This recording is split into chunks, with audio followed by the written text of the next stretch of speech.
ನನಗೆ first web ಸೀರೀಸ್ಗೆ actually first ಜಿಯಲ್ ವೆಬ್ ಸೀರೀಸ್ ಅಂತ ಶುರುವಾಗಬೇಕಾದ್ರೆ ಫಸ್ಟ್ ಕಾಲ್ ಬಂದಿದೆ ಆ್ಯಕ್ಚುಲಿ ನನಗೆ ಒಂದು ಹೀಗೆ ಸೀರೀಸ್ ಮಾಡೋಣ ಅಂತೆಲ್ಲ ಹೇಳಿದಾಗ. ಬಟ್ ಆವಾಗ ನಾನು ಅಷ್ಟು ನನಗೆ ಏನು ಇದನ್ನು ಅಂದರೆ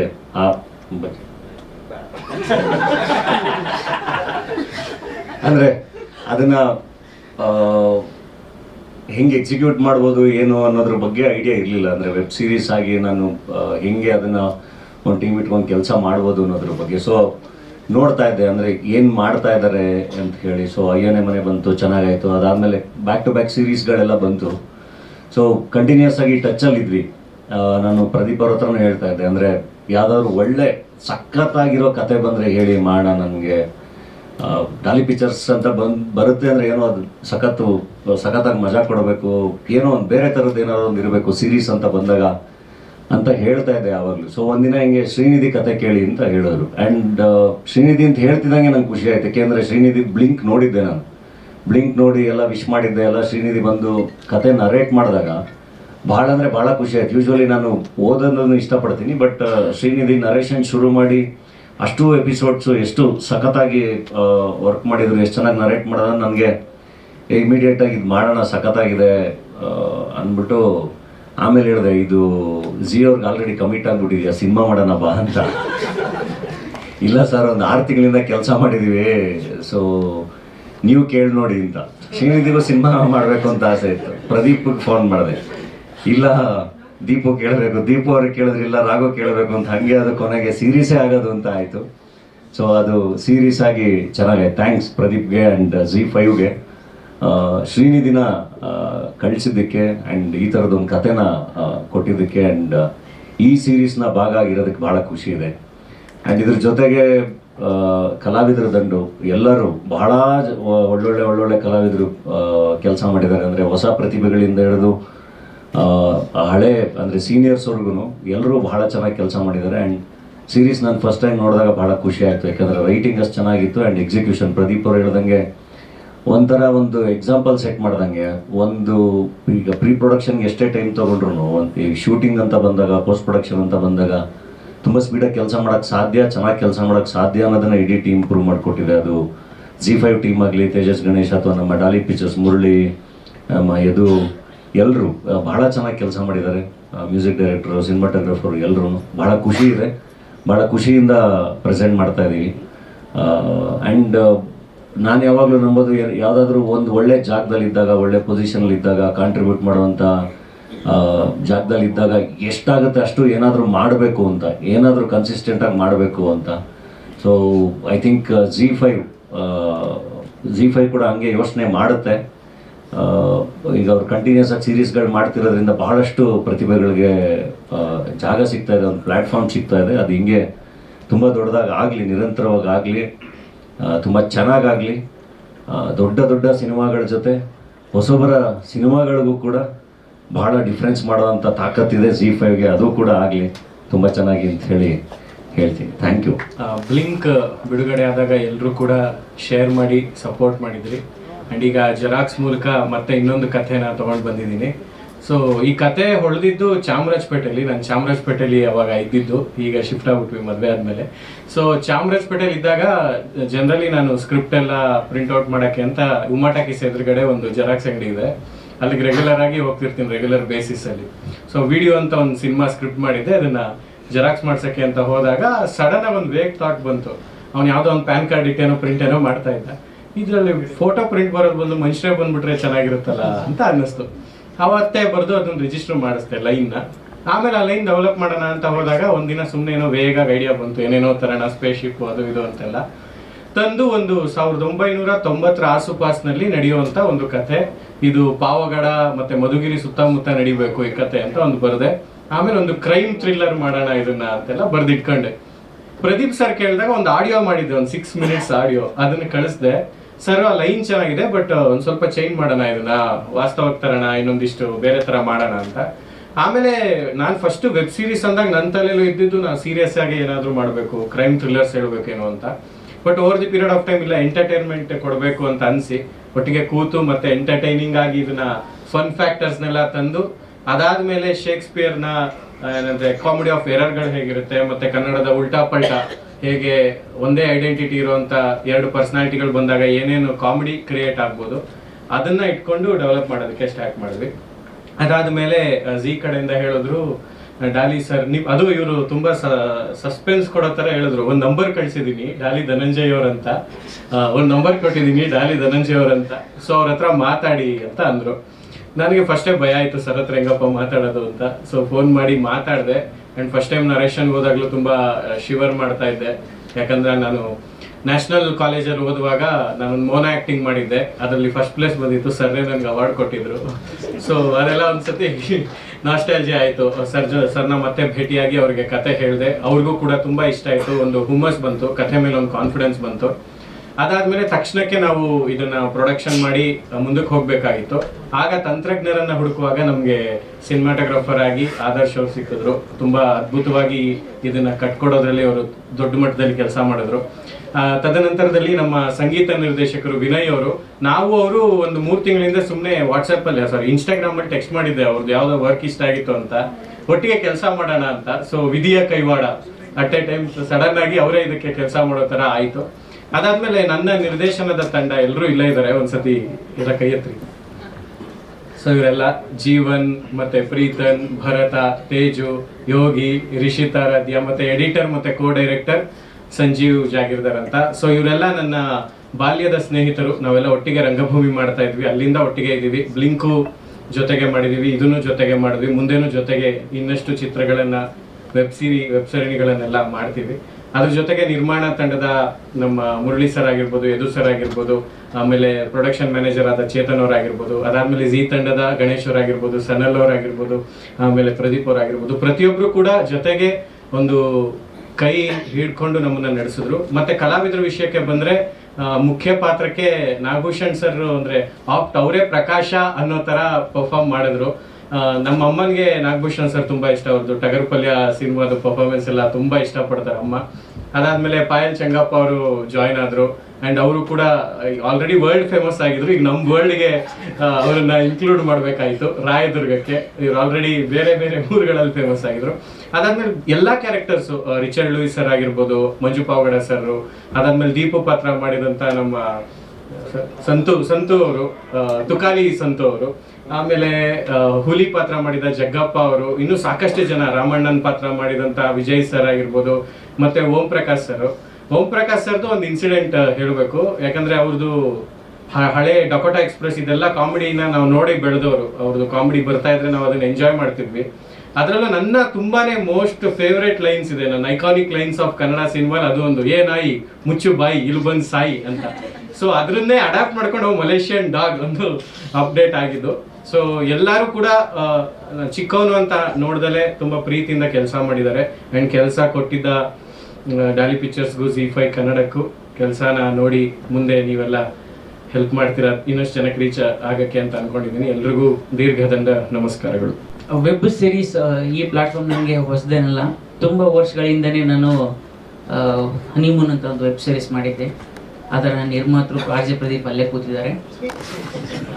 ಅದಾದ್ಮೇಲೆ ಇಷ್ಟು ವರ್ಷ ಆಯಿತು ನಾನು ಒಂದು ವೆಬ್ ಸಿರೀಸ್ ಮಾಡೋದಕ್ಕೆ. ಅದ್ರ ಮಧ್ಯೆ ತುಂಬ ಜನ ಕೇಳ್ತಾ ಇದ್ರು, ಯಾಕೆ ವೆಬ್ ಸಿರೀಸ್ ಬೇಸ್ ಚೆನ್ನಾಗಿದೆಯಲ್ಲ, ಅದನ್ನು ಯಾಕೆ ಮಾಡಬಾರ್ದು ಅಂತ. ನಾನು ಮಾಡೋಕ್ಕೆ ರೆಡಿ ಇದ್ದೆ, ಆದರೆ ಯಾವುದು OTT ಪ್ಲಾಟ್ಫಾರ್ಮ್ಗಳು ರೆಡಿ ಇರಲಿಲ್ಲ ಪ್ರೊಡ್ಯೂಸ್ ಮಾಡೋದಕ್ಕೆ. ಅವರು ಪ್ರೊಡ್ಯೂಸ್ ಮಾಡೋದಿರಲಿ, ನಾವು ಮಾಡಿರೋ ಸಿನಿಮಾನೇ ತಗೊಳ್ಳೋದಕ್ಕೆ ಈಗ ಹಿಂದೆ ಆಗ್ತಾ ಇದ್ದಾರೆ ಕನ್ನಡದಲ್ಲಿ. ಯಾಕೆ ಅಂತಂದರೆ ಅವ್ರು ಕೊಡೋ ಒಂದು ಸಿಂಪಲ್ ಉತ್ತರದಿಂದ ಕನ್ನಡದಲ್ಲಿ ವ್ಯೂವರ್ಶಿಪ್ ಇಲ್ಲ ಅಂತ. ಸೊ ಇಂಥ ಟೈಮಲ್ಲಿ ZEE5 ಅವ್ರು ಬಂದು ಇಲ್ಲ ಕನ್ನಡದಲ್ಲಿ ವ್ಯೂವರ್ಶಿಪ್ ಇದೆ, ಅದನ್ನ ನಾವು ಟ್ಯಾಪ್ ಮಾಡ್ತೀವಿ ಅಂತೇಳಿ ಕಂಟಿನ್ಯೂಸ್ ಆಗಿ ಒಂದಷ್ಟು ಸೀರೀಸ್ಗಳನ್ನ ಪ್ರೊಡ್ಯೂಸ್ ಮಾಡಿದ್ದಾರೆ. ಅದಕ್ಕೆ ನಾವು ತುಂಬ ಥ್ಯಾಂಕ್ಸ್ ಹೇಳ್ತೀನಿ ರಾಘವೇಂದ್ರ ಹುಣಸೂರು ಅವ್ರಿಗೆ, ದೀಪಕ್ ಅವ್ರಿಗೆ, ಮತ್ತು ಪ್ರದೀಪ್ ಅವ್ರಿಗೆ, ಇಡೀ ZEE5 ತಂಡಕ್ಕೆ. ಯಾಕೆಂತಂದರೆ ಬೇರೆ ಎಲ್ಲ ಭಾಷೆಗಳು ನೋಡಿ ಬೇರೆ ಬೇರೆ ಥರದ ಎಕ್ಸ್ಪೆರಿಮೆಂಟ್ಸ್ಗಳು, ಪ್ರಯೋಗಗಳು ಆಗ್ತಾ ಇದ್ದಾವೆ. ಹಿಂದಿಲಿರ್ಬೋದು, ತೆಲುಗಲ್ಲಿರ್ಬೋದು, ತಮಿಳ್ ಇರ್ಬೋದು. ಕನ್ನಡದಲ್ಲಿ ಯಾಕೆ ಈ OTT ಸ್ಪೇಸ್ ಯಾಕೆ ಯಾರು ಎಕ್ಸ್ಪ್ಲೋರ್ ಮಾಡ್ತಿಲ್ಲ ಅಂತ. ಸೊ ಇದೇನಾದ್ರು ಆದರೆ ಎಷ್ಟು ಜನ ಕಲಾವಿದರ ಕೆಲಸ ಸಿಗುತ್ತೆ, ಎಷ್ಟು ಜನ ರೈಟರ್ಸ್ ಕೆಲಸ ಸಿಗುತ್ತೆ, ನಮ್ಮದೇ ಎಷ್ಟೋ ಕಥೆಗಳು, ಎಷ್ಟೋ ಕಾದಂಬರಿಗಳು ವೆಬ್ ಸಿರೀಸ್ ಆಗಿ ಬರೋ ಚಾನ್ಸಸ್ ಇದೆಯಲ್ಲ. ಸೊ ಆ ನಿಟ್ಟಿನಲ್ಲಿ ZEE5 ಅವ್ರಿಗೆ ತುಂಬ ಹೃದಯದ ಧನ್ಯವಾದಗಳು ಹೇಳ್ತೀನಿ. ಮತ್ತು ನನ್ನನ್ನು ಪ್ರಕಾಶನನ್ನಾಗಿ ಮಾಡಿದ ಶ್ರೀನಿಧಿ ಅವ್ರಿಗೆ ಥ್ಯಾಂಕ್ಸ್ ಹೇಳೋಕ್ಕೆ ಇಷ್ಟಪಡ್ತೀನಿ. ಅದ್ಭುತ ಟೆಕ್ನಿಷಿಯನ್, ಒಳ್ಳೆ ಕಥೆಗಾರ, ಒಳ್ಳೆ ಹ್ಯೂಮರ್ ಸೆನ್ಸ್ ಇದೆ. ದಯವಿಟ್ಟು ಜಾಸ್ತಿ ಬ್ರೇಕ್ ತಗೊಳ್ಳದೆ ನೆಕ್ಸ್ಟ್ ಪ್ರಾಜೆಕ್ಟ್ಸ್ಗಳು ಮಾಡಿ ಅಂತ ನಾನು ಶ್ರೀನಿಧಿ ಅವರಿಗೆ ಹೇಳ್ತೀನಿ. ಮತ್ತು ಸೋಲು ಗೆಲುವು ಅದು ಏನೇ ಇರಲಿ ಸದಾ ಕ್ರಿಯೆಯಲ್ಲಿರಬೇಕು, ಆ ಪ್ರಕ್ರಿಯೆಯಲ್ಲಿರಬೇಕು ಅಂತ. ಆ ಸೋಲು ಗೆಲುವು ಯಾವುದನ್ನೂ ತಲೆ ಕೆಡಿಸ್ಕೊಳ್ದೆ ಕಂಟಿನ್ಯೂಸ್ ಆಗಿ ಪ್ರೊಡಕ್ಷನ್ ಮಾಡ್ತಾ ಇರುವಂತಹ ನನ್ನ ಗೆಳೆಯ ಡಾಲಿ ಧನಂಜಯ್ಗೆ ನಾನು ಥ್ಯಾಂಕ್ಸ್ ಹೇಳೋಕ್ಕೆ ಇಷ್ಟಪಡ್ತೀನಿ. ಯಾಕೆಂತಂದರೆ ಅದೇ ದೊಡ್ಡ ಕಾಂಟ್ರಿಬ್ಯೂಷನ್ ಅಲ್ವಾ. ಅಂದರೆ ಸೋಲು ಗೆಲುವು ಇತ್ತು ಏನೋ ಒಂದು ಆಗ್ತಿರುತ್ತೆ, ಬಟ್ ಕಂಟಿನ್ಯೂಸ್ ಪ್ರಯತ್ನಗಳನ್ನ ಮಾಡ್ತಾ ಇರೋದು ಬಹಳ ಮುಖ್ಯ ಆಗುತ್ತೆ. ಸೊ ಇಂಡಸ್ಟ್ರಿಗೆ ಆತನ ಕಾಂಟ್ರಿಬ್ಯೂಷನ್ ಭಾಳ ಇದೆ. ಸೊ ಆತನಿಗೆ ಕೂಡ ಥ್ಯಾಂಕ್ಸ್ ಹೇಳ್ತೀನಿ. ಮತ್ತು ಒಂದು ನನ್ನ ಅದ್ಭುತ ಟೆಕ್ನಿಷಿಯನ್ಸು ಹಗಲು ರಾತ್ರಿ ತುಂಬ ಕಷ್ಟಪಟ್ಟಿದ್ದಾರೆ. ಬಹಳ ಒಂದು ಲಿಮಿಟೇಷನ್ಲಿಗೆ ನಾವು ಅದ್ಭುತವಾದ ಒಂದು ಪ್ರಾಡಕ್ಟ್ನ ಹೊರತರಬೇಕಾಗಿತ್ತು. ಆ ಕೆಲಸ ನಾವೆಲ್ಲ ಸೇರ್ಕೊಂಡು ಮಾಡಿದ್ದೀವಿ. ಸೊ ನಮ್ಮೆಲ್ರಿಗೂ ಕಂಗ್ರಾಟ್ಸ್ ಅಂತ ಹೇಳ್ತೀನಿ. ಪ್ರತಿಯೊಬ್ಬರ ಹೆಸರು ತಗೊಂಡ್ರೆ ತುಂಬ ಟೈಮ್ ಆಗುತ್ತೆ ಅನ್ನೋ ಉದ್ದೇಶದಿಂದ. ಸೊ ನಮ್ಮೆಲ್ಲರಿಗೂ ಕಂಗ್ರಾಟ್ಸ್ ಹೇಳಕ್ಕೆ ಇಷ್ಟಪಡ್ತೀನಿ. ಇದು ನೋಡಿದಾಗ ನನಗೂ ಕೂಡ ಬಹಳ ಖುಷಿ ಆಯಿತು. ಇನ್ನು ಪಾಯಲ್ ಅವರು, ಓಕೆ, ಇವರು ಈರನ್ ಬಗ್ಗೆ ಅವ್ರು ಮಾತಾಡಿ ಅಂತ ಹೇಳಿದ್ದಾರೆ. ಸೊ ಅವ್ರ ಬಗ್ಗೆ ಕೂಡ ನಾನು ಒಂದೆರಡು ಮಾತಾಡಬೇಕಾಗಿದೆ. ಈಗ ಪಾಯಲ್ ಅವ್ರನ್ನು ಕೂಡ ಅವರು ಡಿಜಿಟಲ್ ಸ್ಪೇಸಲ್ಲಿ ಅವ್ರದೇ ಒಂದು ಸ್ಪೇಸ್ ಮಾಡ್ಕೊಂಡಿದ್ದಾರೆ. ಸೊ ಇಲ್ಲಿ ಕೂಡ ವೆಬ್ ಸೀರೀಸಲ್ಲಿ ಕೂಡ ಈಗ ಲಗ್ಗೆ ಇಟ್ಟಿದ್ದಾರೆ.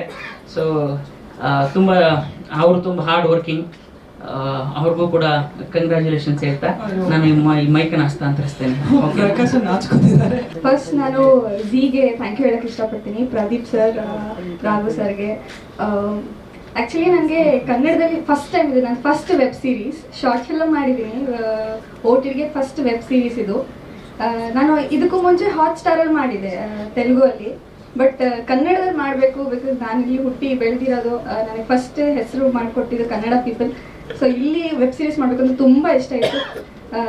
ನನಗೆ ಫಸ್ಟ್ ಕತೆ ಕೇಳಿದಾಗ ಕತೆ ಇಷ್ಟ ಆಗಿತ್ತು. ಡಾಲಿ ಪಿಕ್ಚರ್ಸ್ ಅಂದಾಗಂತೂ ನಂಗೆ ಅದೇ ಡೇಟಲ್ಲೇ ನನಗೆ ಮೂವಿ ಶೂಟ್ ಇತ್ತು, ತೆಲುಗು ಮೂವಿ ಶೂಟ್ ಇತ್ತು. ಅವ್ರಿಗೆ ಫೋನ್ ಮಾಡಿ ರಿಕ್ವೆಸ್ಟ್ ಮಾಡಿ ಪೋಸ್ಟ್ಪೋನ್ ಮಾಡ್ಕೊಳ್ಳಿ, ಪ್ರೀಪೋನ್ ಮಾಡ್ಕೊಳ್ಳಿ, ಡಾಲಿ ಪಿಕ್ಚರ್ಸು ನಾನು ವೆಬ್ ಸೀರೀಸ್ ಮಾಡಲೇಬೇಕು ಅಂತ. Thank you so much Daali sir. ನಿಮ್ಮ ಡಾಲಿ ಪಿಕ್ಚರ್ಸ್ ಪ್ರೊಡಕ್ಷನಲ್ಲಿ ನಾನೊಂದು ಮೆಂಬರ್ ಆಗಿರೋಕ್ಕೆ ಒಂದು ತುಂಬ ಹೆಮ್ಮೆ ಅನಿಸ್ತಿದೆ, ತುಂಬ ಖುಷಿ ಆಗ್ತಿದೆ. ಆ್ಯಂಡ್ ಶ್ರೀನಿಧಿ ಸರ್, ಒಂದು ಅವಾರ್ಡ್ ವಿನ್ನಿಂಗ್ ಡೈರೆಕ್ಟರ್ ಜೊತೆ ಕೆಲಸ ಮಾಡಿದ್ದು it was really great sir. ಅವರು ಕೆಲಸ ತುಂಬ ಕಂಪೋಸ್ಡ್ ಆಗಿ ಸ್ಮೂತಾಗಿ ಮಾಡ್ತಾರೆ. ತುಂಬ ಕಲಿಯೋಕ್ಕೆ ಸಿಕ್ತು. ಆಮೇಲೆ ತುಂಬ ದೊಡ್ಡವ್ರ ಜೊತೆ ಆ್ಯಕ್ಟ್ ಮಾಡೋಕ್ಕೆ ಚಾನ್ಸ್ ಸಿಕ್ತು. ಓಂ ಸರ್ ಆಗಿರ್ಬೋದು, ರಿಚರ್ಡ್ ಸರ್, ನಾಗ್ ಸರ್. ಸೊ ತುಂಬ ಖುಷಿ ಆಗ್ತಿದೆ. ಆ್ಯಕ್ಚುಲಿ ಎಷ್ಟೊಂದು ಮಾತಾಡಬೇಕು ಅಂತಿದೆ, ಮಾತು ಬರ್ತಿಲ್ಲ.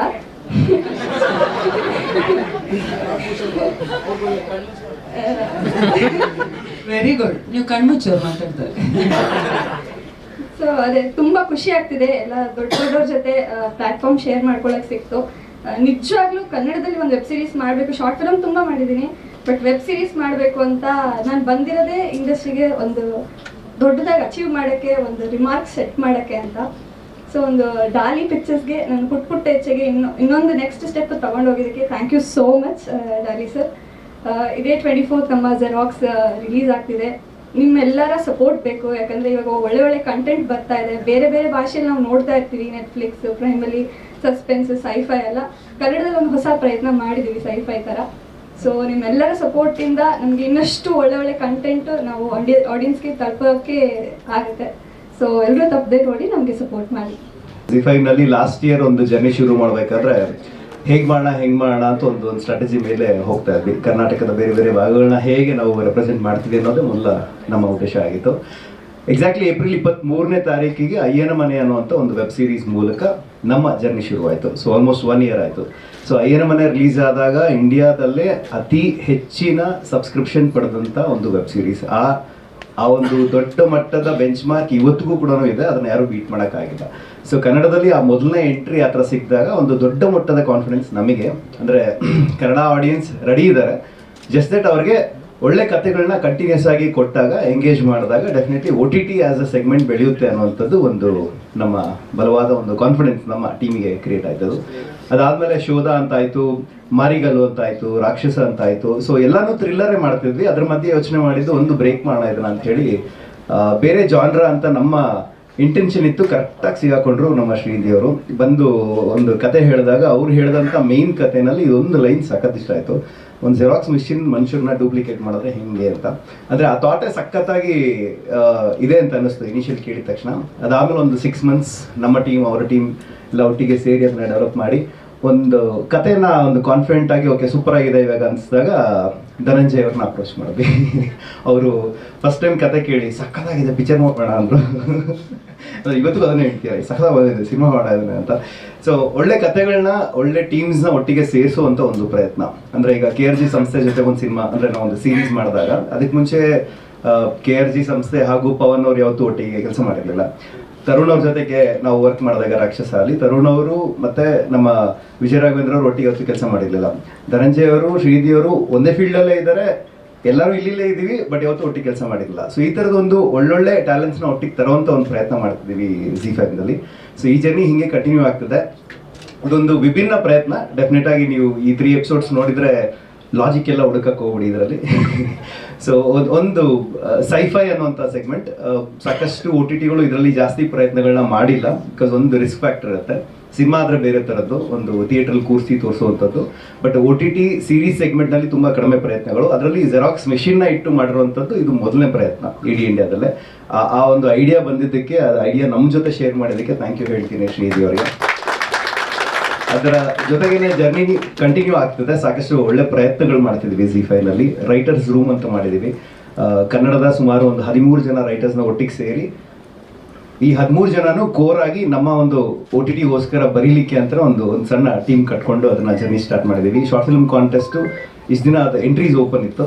ಇನ್ನೇನು ಕೆಲವೇ ದಿನಗಳಲ್ಲಿ ಅದರ ಅನೌನ್ಸ್ಮೆಂಟ್ ಕೂಡ ಆಗ್ತಾ ಇದೆ. ಅದ್ರ ಜೊತೆಗೆ ನೆಕ್ಸ್ಟ್ ಇಯರು ಈ ವರ್ಷ ಏನು ನೋಡಿದರೆ ಇದರ 3ರಷ್ಟು ನಂಬರ್ ಆಫ್ ಸೀರೀಸ್ ನಡೀತದೆ. ಅಂದರೆ ಏನು 5 ನೋಡಿದ್ದೀವಿ, ನೆಕ್ಸ್ಟ್ ಇಯರ್ಗೆ ಸುಮಾರು ಒಂದು 16 ಸೀರೀಸ್ ಅಷ್ಟು ಲೈನಪ್ ಇಟ್ಕೊಂಡಿದ್ದೀವಿ. ಸೊ ಅಂದರೆ ಏನಕ್ಕೆ ಇದು ಹೇಳ್ತೀನಿ ನಂಬರ್ ಅಂತ ಹೇಳಿದ್ರೆ ನಿಮ್ಗೆ ಅದೊಂದು ಆಸ್ ಎ ಮಾರ್ಕೆಟ್ ಎಷ್ಟು ದೊಡ್ಡದಾಗಿ ಓಪನ್ ಇದೆ ಅಂತ ಹೇಳಲಿಕ್ಕೆ. ಸೊ ಒಂದು ಸಂಸ್ಥೆ ಈ ಒಂದು ಭಾಗವನ್ನು ನಂಬಲಿಕ್ಕೆ ಸೊ ಇಷ್ಟು ದೊಡ್ಡ ಮಟ್ಟದಲ್ಲಿ ಫುಲ್ ಫ್ಲೇಜ್ ಹೋಗೋಣ ಅಂತ ಡಿಸೈಡ್ ಮಾಡ್ಕೊಂಡು ಹೊರಟಿರುವಂಥದ್ದು. ಸೊ ಹೊಸ ಫಾರ್ಮ್ಯಾಟ್ಸ್ ಜೊತೆಗೆ ಬರ್ತಿದ್ದೀವಿ. 50 ಎಪಿಸೋಡ್ನ ವೆಬ್ ಸೀರೀಸ್ ಒಂದಷ್ಟು ಬರ್ತಿದೆ. ನೆಕ್ಸ್ಟ್ ಇಯರ್ಗೆ ಒಂದಷ್ಟು ನಾನ್ ಫಿಕ್ಷನ್ ಶೋಸ್ ಬರ್ತಿದೆ. ಸೊ ಜೊತೆಗೆ ವೆಬ್ ಸೀರೀಸ್ ಬರ್ತಿದೆ ಆ್ಯಂಡ್ ಒಂದಷ್ಟು ಸಿನಿಮಾಗಳು. ಲೈಕ್ ಈಗ ಈ ನಮ್ಮ ಜೆರಾಕ್ಸ್ ಆಗಿದ ತಕ್ಷಣ ಇಮಿಡಿಯೇಟ್ ಆಗಿ ಲವ್ ಮಾಕ್ಟೇಲ್ ಸಿನಿಮಾ ಕೂಡ ZEE5ನಲ್ಲಿ ಬರುತ್ತೆ. ಸೊ ಹೀಗೊಂದು ಒಳ್ಳೆ ಲೈನಪ್ ಜೊತೆಗೆ ಪ್ರತಿ ತಿಂಗಳು ಒಂದೊಂದು ಏನಾದರೂ ನಮ್ಮ ಕನ್ನಡ ಜನತೆ ಕೊಡಬೇಕು ಅನ್ನೋಂಥದ್ದು ಕನ್ನಡ ZEE5ನ ಉದ್ದೇಶ. ಆ್ಯಂಡ್ ಆ ನಿಟ್ಟಿನಲ್ಲಿ ವರ್ಕ್ ಮಾಡ್ತಿದ್ವಿ. ಸೊ ಪ್ರತಿ ಪ್ರಾಜೆಕ್ಟ್ ಬಂದಾಗಲೂ ಏನೋ ಒಂದು ಕಲಿಯೋದಿರುತ್ತೆ, ಏನೋ ಒಂದು ಇರುತ್ತೆ, ಒಂದಷ್ಟು ತಪ್ಪುಗಳು, ಒಂದಷ್ಟು ಜನ ಕಮೆಂಟ್ಸಲ್ಲಿ ಹಾಕುವಂಥದ್ದು ಪ್ರತಿಯೊಂದೂ ನೋಡ್ತಾ ಇದ್ದೀವಿ, ಪ್ರತಿಯೊಂದು ಕೂಡ ಅಬ್ಸರ್ವ್ ಮಾಡ್ತಿದ್ವಿ. ಜನಗಳಿಗೆ ಏನು ಬೇಕು ಅಂತ ಅರ್ಥ ಮಾಡ್ಕೊಂಡು ಇನ್ನಷ್ಟು ಒಳ್ಳೆ ಪ್ರಾಜೆಕ್ಟ್ಸ್ ಕೊಡಬೇಕು ಅನ್ನೋಂಥದ್ದು ನಮ್ಮ ಉದ್ದೇಶ. ಆ್ಯಂಡ್ ಎಸ್ಪೆಷಲಿ ಈ ಪರ್ಟಿಕ್ಯುಲರ್ ಪ್ರಾಜೆಕ್ಟಿಗೆ ಈಗ ಜಸ್ಟ್ ಮಾತಾಡ್ತಿದ್ವಿ, ಜನವರಿ ಎಂಡಲ್ಲಿ ನಾವು ಶೂಟ್ಗೆ ಹೋಗಿದ್ದು. ಅಂದರೆ ಒಂದು ಏಪ್ರಿಲ್ ಎಂಡ್ ಅಷ್ಟರಲ್ಲಿ ನಾವು ಇದನ್ನು ಆಲ್ರೆಡಿ ನಿಮಗೆಲ್ಲ ತೋರಿಸೋ ಮಟ್ಟಿಗೆ ಮಾಡ್ತಿದ್ದೀವಿ ಅಂತ ಹೇಳಿದ್ರೆ 3 ತಿಂಗಳಲ್ಲಿ ಇದು ಪುಲ್ ಆಫ್ ಆಗಬೇಕು ಅಂತ ಹೇಳಿದ್ರೆ ಇದು it's only because of the team hard work and day and night ಇದ್ರ ಮೇಲೆ ಕೆಲಸ ಮಾಡಿರುವಂಥದ್ದು. ಅಂದರೆ ನಮ್ಮ ಮುರಳಿ ಅದು ಅದ್ರ ಜೊತೆಗೆ ನನ್ನ team Ganesh Sanal. So from scratch ಇವತ್ತವರೆಗೂ ಕೂಡ ಡೇ ಆ್ಯಂಡ್ ನೈಟ್ ಹೊಡಿತಾ ಇದೀವಿ ಇದನ್ನ. And of course entire technical team ಅಂದರೆ ರೈಟ್ ಫ್ರಮ್ ಸಿನಿಮಾಟೋಗ್ರಫಿ. ಅವರ ಮರ್ಫಿ ನೋಡಿದಾಗ ತುಂಬ ಇಷ್ಟ ಆಗಿತ್ತು. ಸೊ ಅವರೇ ಬೇಕು ಅನ್ನೋದನ್ನ ಹಠ ಹಿಡಿದು ಹೋದ್ವಿ, ಒಪ್ಕೊಂಡ್ರು. ಅದಾದಮೇಲೆ ವಿನಯ್ ಜೊತೆಗೆ ನಾನು ರೇಡಿಯೋದಲ್ಲಿ ಕೆಲಸ ಮಾಡಿದ್ದೆ. ಸೊ ಅವರ ವರ್ಕ್ ಗೊತ್ತಿತ್ತು, ಒಂದು 4-5 ವರ್ಷದ ಜರ್ನಿ. ಆ್ಯಂಡ್ ಇವತ್ತು ಆ ಮ್ಯೂಸಿಕ್ ಕೇಳಿದಾಗ ಅನ್ಸುತ್ತೆ ಏನೋ ಡಿಫ್ರೆಂಟ್ ಆಗಿದೆಯಲ್ಲ ಇದು ಅಂತ. ಆ್ಯಂಡ್ ಶ್ರೀನಿಧಿ ಅವರಿಗೆ ಅವರ ತಂಡ ಅವ್ರು ಸಾಥ್ ಕೊಟ್ಟಿದ್ದು ಆ್ಯಂಡ್ ಎಲ್ಲರೂ ಒಟ್ಟಿಗೆ ಸೇರಿ ನಿಂತಿರೋದಕ್ಕೆ ಈ ಇಷ್ಟು ಫಾಸ್ಟಾಗಿ ಇಷ್ಟು ಒಳ್ಳೆ ಪ್ರಾಜೆಕ್ಟ್ ಆಗಿದೆ. ತುಂಬ ಕಾನ್ಫಿಡೆಂಟ್ ಆಗಿದ್ದೀವಿ. ಲಾಸ್ಟ್ ಇಯರ್ ಹೇಗೆ ಅಯ್ಯನ ಮನೆ ಒಂದು ಒಳ್ಳೆ ರೆಕಾರ್ಡ್ ಸೆಟ್ ಮಾಡ್ತು ಆ್ಯಂಡ್ ಎಕ್ಸಾಕ್ಟ್ಲಿ ಅದೇ ಡೇಟಿಗೆ ಬರ್ತಿರೋದ್ರಿಂದ 24ನೇ ತಾರೀಕಿಗೆ ಇದೊಂದು ಒಳ್ಳೆ ಬೆಂಚ್ ಮಾರ್ಕ್ ಆಗುತ್ತೆ ಅಂತ ನಮ್ಮ ಅನಿಸಿಕೆ. ಬರೋಕ್ಕಿಂತ ಮುಂಚೆ ಪ್ರದೀಪ್ ಅವರೇ ಖಂಡಿತ ನನಗೆ ನಂಬಿಕೆ ಇರಲಿಲ್ಲ. ನಾನು ಮಾಡಿದ್ದು 2 nights I acted. I didn't know what was the story, but ಆ ಪಾತ್ರ ಕೊಟ್ಟಿದ್ರು. ಈ ನಮ್ಮಲ್ಲಿ ಏನಾಗುತ್ತೆ, ಒಂದು ಸಲ ನೀವು ಏನಾದರೂ ಒಂದು ಪಾತ್ರ ಮಾಡಿದ್ರೆ ಸೀಲ್ ಹಾಕಿ ಮುಗಿಸ್ಬಿಡ್ತಾರೆ ನಿಮ್ಮ. ಈ ಹೀರೋಯಿನ್ ಅಪ್ಪನ ಪಾತ್ರ ಮಾಡಿದ್ದು ದೊಡ್ಡ ತಪ್ಪಾಯ್ತು. ನಾನು ವೆಬ್ ಸೀರೀಸಲ್ಲಿ ನೀವು ಫಸ್ಟ್ ಟೈಮ್ ನನ್ನ ಕತೆ. ಅದಾದಮೇಲೆ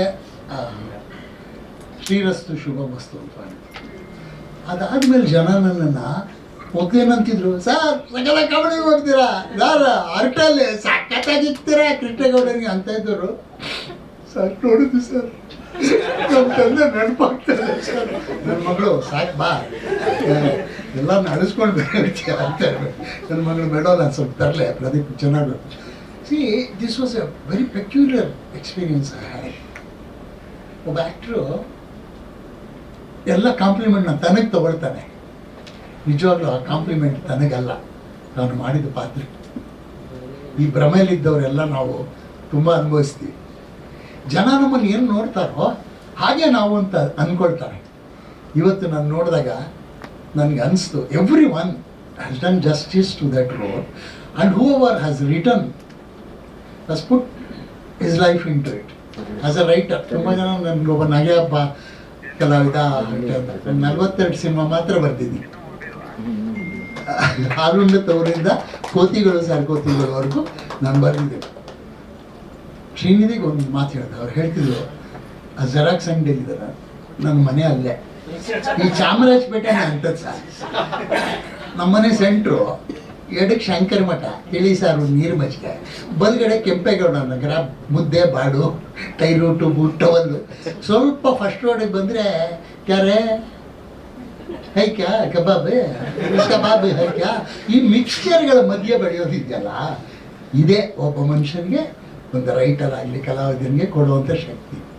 I am very glad that ನಿಮಗೆ ಅದೇ ಜಾಗ ಸ್ಫೂರ್ತಿ ಕೊಟ್ಟಿದೆ ಅಂತ. ಒಂದು ಈ ಜೆರಾಕ್ಸ್ ಬಗ್ಗೆ ಹೇಳೋದಾದರೆ, ನಾವು ಇಷ್ಟೊಂದು ಸಿನಿಮಾ ಬರೀತಾ ಇದ್ದೀವಿ. ನಾವು ಇವಾಗ ನೆನ್ನೆ ಯಾರು ನನ್ನ ಫ್ರೆಂಡ್ ಬಂದಾಗ ದಯವಿಟ್ಟು ಬೇಡಪ್ಪ, ದುಡ್ಡು ಜಾಸ್ತಿ ಇದ್ದರೆ ಯಾವ್ದಾರು ಅನಾಥಾಶ್ರಮ ಕೊಟ್ಬಿಡ, ಸಿನಿಮಾ ಮಾಡಬೇಡ ಮಾಡಬೇಡ ನೀನು. ಬಿಕಾಸ್ ನಾನು 3 ಸಿನಿಮಾ ಪ್ರೊಡ್ಯೂಸ್ ಮಾಡಿದ್ದೀನಿ, ಯಾವುದೂ ರಿಲೀಸ್ ಆಗಿಲ್ಲ. That is our industry. GS Sadashiva ಅವರ ಸಿಕ್ಕು ಅನ್ನೋ ನಾಟಕ 500 ಶೋ ಮಾಡಿದ್ದೀನಿ, ಸಿನಿಮಾ ಮಾಡಿದ್ದೀನಿ, ಸಿನಿಮಾ ಇನ್ನೂ ರಿಲೀಸ್ ಮಾಡೋಕ್ಕಾಗಿಲ್ಲ. ಮೊಟ್ಟ ಮೊದಲನೇ ನಾಟಕ ಮ್ಯಾಂಚೆಸ್ಟರ್, ಲಂಡನ್ನಲ್ಲಿ ಅವ್ರು ಕರೆದು ನಮ್ಮ ಹತ್ರ ಮಾಡಿಸಿದ್ರು. ಅಂದರೆ ನಮ್ಮಲ್ಲಿ ಎಷ್ಟು ಟ್ಯಾಲೆಂಟ್ ಇದೆ. We are ahead of time. See your xerox is ahead of time. The thinking pattern is ahead of time. That it self is our problem. ನೀವು ಜನರನ್ನ ಕನ್ವಿನ್ಸ್ ಮಾಡ್ಬೋದು, ಕತೆ ಹೇಳೋ ಡೈರೆಕ್ಟ್ರ್ ಕನ್ವಿನ್ಸ್ ಮಾಡೋಕ್ಕಾಗಲ್ಲ.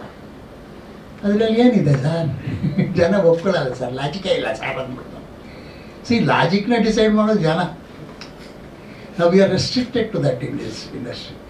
ಅದಕ್ಕೆ ನೋಡಿ, ನಾನು ಮಾಡಿದ ನಾಟಕಗಳು ಉದ್ಭವ, ಬೇಲಿ ಮತ್ತು ಹೊಲ, ಮಳೆ ನಿಲ್ಲುವವರೆಗೂ, ಸಿಕ್ಕು ಎಲ್ಲ ಸಿನಿಮಾ ಆಗಿದೆ, ಕೆಲವು ರಿಲೀಸ್ ಆಗಿದೆ. ಈ ವೆಬ್ ಸೀರೀಸ್ ಅನ್ನೋ ಕಾನ್ಸೆಪ್ಟೇ ಭಾಳ ಬ್ಯೂಟಿಫುಲ್ ಥಿಂಗ್. ನಾವು ಸಿನಿಮಾ ಮಾಡೋಕ್ಕಾಗದೇ ಇರ್ಬೋದು, ನಾಟಕ ಗೊತ್ತೇ ಇದೆ, 1 ನಿಮಿಷ ಪುರ್ಸತ್ತಿಲ್ಲ, 1 ಪೈಸಾ ಇನ್ಕಮ್ ಇಲ್ಲ, ಮಾಡ್ತಾ ಇರ್ಬೋದು ಭಾಳಷ್ಟು ವರ್ಷ. ಈ ವೆಬ್ ಸೀರೀಸ್ ಅನ್ನೋದು ನಮ್ಮಂಥ ಈ ಥಿಂಕಿಗೆಲ್ಲ ಒಂದು ಲೆಟ್ಔಟ್ ಸಿಗುತ್ತೆ. ಆ್ಯಂಡ್ ನನಗೆ ಇವತ್ತು ನೋಡಿದಾಗ ಅನಿಸಿದೆ, ನಮ್ಮ ಈ ವೆಬ್ ಸೀರೀಸ್ಗೆ ತುಂಬ ಒಳ್ಳೆ ಆಡಿಯನ್ಸ್ ಇದ್ದಾರೆ, ಇದಕ್ಕೆ ತುಂಬ ಒಳ್ಳೆ ಸ್ಕೋಪ್ ಇದೆ. ಆಮೇಲೆ ಏನು ಹೊಸ ನೋಡಿದ್ನಪ್ಪ ನಿಮ್ಮಲ್ಲಿ ಅಂತಂದರೆ, ಪ್ರತಿ 12 ಕಿಲೋಮೀಟರ್ಗೆ ಕರ್ನಾಟಕದಲ್ಲಿ ನಮ್ಮ ಡೈಲೆಕ್ಟ್ ಚೇಂಜ್ ಆಗುತ್ತೆ.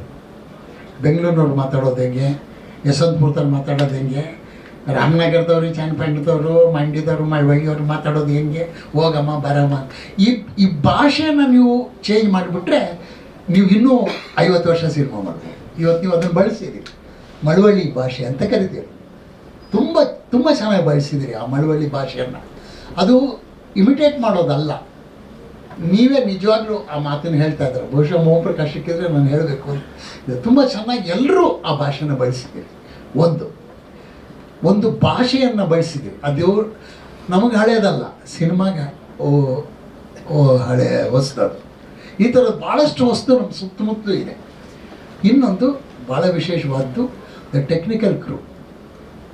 ಆ್ಯಂಡ್ ಬಹುಶಃ ಪ್ರದೀಪ್ ಅಂತವರು ZEE5 ಪ್ರದೀಪ್ ಅಂತವ್ರಿಗೆ ನಾವು ಒಂದು ಕತೆ ಹೇಳಿದ್ರೆ ಕೇಳಿಸ್ಕೊಂಡು ಅರ್ಥ ಮಾಡ್ಕೊಳ್ಳೋ ಶಕ್ತಿ ಇದೆ. ನಮಗೆ ಭಾಳ ತೊಂದರೆ ಇರೋದು ನಮ್ಮ ರೈಟ್ರಿಗೆ, ಕತೆ ಎಲ್ಲ ಹೇಳಿದ್ಮೇಲೆ ಏನು ಕಾಮಿಡಿನೇ ಇಲ್ವಲ್ಲ ಸರ್ ಅಂತ. ಅದು ನಾವು 500 ಶೋ ಮಾಡಿರ್ತೀವಿ ಕಾಮಿಡಿನ. ಅಂದರೆ ಆ ಥರದವ್ರ ಜೊತೆ ತಪ್ಪು ಅಂತ ಹೇಳಲ್ಲ, ಅವರ ಎಜುಕೇಷನ್ನು, ಅವರ learning xerox to xerox. Telugu picture Tamil ಮಾಡೋದು, ತಮಿಳ್ನ ತೆಲುಗು ಹೀಗೆ ಮಾಡ್ಕೊಂಡು ಬಂದಿರೋದ್ರಿಂದ ಅವ್ರಿಗೆ ಒರಿಜಿನಲ್ ಯೋಚನೆ ಮಾಡೋಕ್ಕೆ ಸಾಧ್ಯ ಆಗ್ತಾಯಿಲ್ಲ. ಬಟ್ ಇವತ್ತು ನಿಮ್ಗೆ ಎಲ್ರಿಗೂ ಹೇಳ್ತಿದ್ದೀನಿ, ಟೈಟ್ಲು ಜೆರಾಕ್ಸ್ ಇರ್ಬೋದು, ಇದರಲ್ಲಿ ಯಾವುದು ಜೆರಾಕ್ಸ್ ಇಲ್ಲ, ಇದು ಒರಿಜಿನಲ್, ಇದು ರಿಯಲ್ ಒರಿಜಿನಲ್ ನೇಟಿವ್ ಅಂತ ಹೇಳ್ತೀವಲ್ಲ, it's a native film. I thank everybody and I thank Pradeep especially for trying to bring something new into the already old system. It's very difficult, ನನಗೆ ಗೊತ್ತಿದೆ, ತುಂಬಾ ಕಷ್ಟ ಆಗುತ್ತೆ. ನಮ್ಮ ರಿಚರ್ಡ್ ಅಣ್ಣ ಮಾತಾಡಿದ್ಮೇಲೆ ಈಗ ಮಾತಾಡೋಕ್ಕೆ ಭಯ ಆಗ್ತದೆ ನನಗೆ. ಭಾಳ ಸೀರಿಯಸ್ ಆಗಿ ಏನೇನು ಹೇಳ್ಬಿಟ್ರಲ್ಲ, ಗೊತ್ತಾಗ್ತಾ ಇಲ್ಲ. ಇಲ್ಲ ನೀವು ಕರೆಕ್ಟಾಗಿ ಹೇಳಿದ್ರು ಅಂತ ಅನ್ಕೋತೀನಿ. ಏನೋಪ್ಪ ಇರಲಿ, ಎಲ್ರಿಗೂ ನಮಸ್ಕಾರ.